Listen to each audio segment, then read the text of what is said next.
कोल्हापूर जिल्हा काँग्रेस कमिटीच्या वतीनं आम्ही सगळेजण आज सत्यशोधक सिनेमा बघायला आलेलो आहोत। महात्मा ज्योतिबा फुलेंच्यावर आधारित हा अत्यंत वास्तवतेला धरून त्यांनी केलेल्या कार्याची माहिती लोकांच्यापर्यंत पोहोचवण्याचा प्रयत्न निलेशजी जलमनकर यांच्या माध्यमातून त्या ठिकाणी झालेला आहे।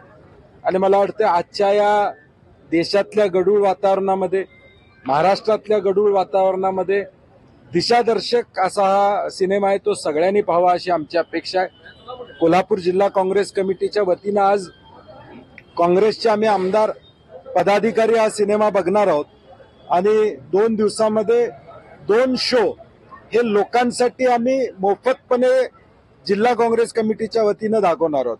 त्याचे पासेस जिल्हा काँग्रेस कमिटीच्या ऑफिसमध्ये मिळणार आहेत आणि पूर्णपणे लोकांच्या पर्यंत हा विचार पोचावा आणि खऱ्या अर्थानं या महाराष्ट्राला घडवण्यामध्ये ज्या कर्तृत्वान लोकांचा इतिहास आहे, तो इतिहास आमच्या तरुण पिढी पुढे जावा हा उद्देश आमचा आहे। 100% काश्मीर फाईलचा विषय आपण निघाला मागच्या वेळी कोल्हापूरच्या पोटनिवडणुकीमध्ये तो प्रचंड प्रमाणात दाखवण्याचा प्रयत्न झाला, परंतु कोल्हापूरची ही भूमी शाहू महाराजांची भूमी आहे, समतेची भूमी आहे आणि इथं ध्रुवीकरण चालत नाही हे अनेकदा कोल्हापूरकरांनी दाखवून दिलेलं आहे। आणि मला वाटतं हाच आमचा पाया आहे, तो पाया जपण्याचं काम आम्ही करणार आहोत। प्रयत्न मी सातत्यानं वारंवार सांगतोय, जिल्हा पातळीचा विचार केला तर आम्ही आमच्या वरिष्ठांनाही सांगितलेलं आहे की राजू शेट्टींना आमच्या बरोबर घ्यावं ही आमची अपेक्षा असणार आहे। आणि म्हणून मला वाटतं आता एवढ्या लवकर थोड्या चर्चा बैठका या होत राहतील आणि काही दिवसात आपल्याला चित्र स्पष्ट दिसेल। मला वाटते नाही ते सुशीलकुमार शिंदेना ऑफर असल्याचं ते बोलतात। आज राजू शेट्टींनी सुद्धा असं माहिती दिलं की मला सुद्धा दुसऱ्या कर्वी भाजपनं ऑफर दिलेली आहे, तर याकडे तुम्ही कसं? नाही, मी परवा देखील अनेक माध्यमांना सांगितलं की भाजपचा कॉन्फिडन्स गेलेला आहे आणि म्हणून अशा पद्धतीची वक्तव्य त्यांची सुरू आहेत। आज तुम्ही ॲब्सोल्यूट मेजॉरिटी तरी देखील कुठलाही परवा मिलिंद देवरांच्या बाबतीत हा प्रयोग त्या ठिकाणी झाला। पक्ष फोडण्याची वेळ तुम्हाला काय येते हा प्रश्न आहे।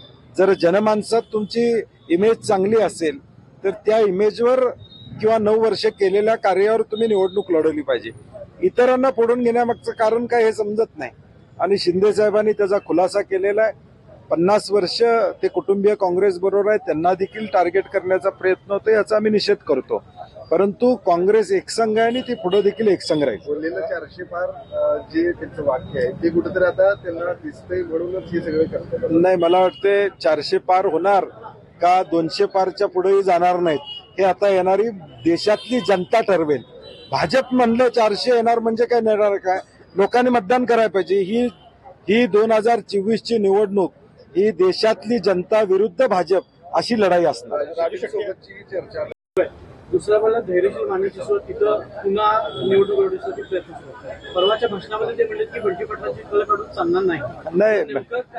नाही, हा जिल्ह्यामध्ये जिल्हा काँग्रेसचा अध्यक्ष म्हणून असेल, काँग्रेस बळकट करण्याचं काम माझं जिल्ह्यामध्ये सुरू आहे आणि म्हणून प्रत्येक तालुक्यामध्ये काँग्रेसची ताकद वाढवणं शेवटी माझा पक्ष आहे, त्या पक्षाला बळ देणं, पक्षाच्या कार्यकर्त्यांची ताकद वाढवणं ही माझी भूमिका असणार आहे। कदाचित त्या अनुषंगाने ते बोलले असतील। जिल्हा काँग्रेस कमिटी फ्रीमध्ये दाखवणार आहे चित्रपट, राज्य सरकारनं देखील असं पावलं उचलावे असं वाटतं? नाही, टॅक्स फ्री करण्याचं धोरण राज्य शासनानं स्वीकारलेलं आहे, त्याचं स्वागतच आहे, परंतु शेवटी लोकांच्या पर्यंत हा सिनेमा पोहोचला पाहिजे, यासाठी आम्ही कोल्हापूरकर म्हणून ही मोहीम उघडतोय।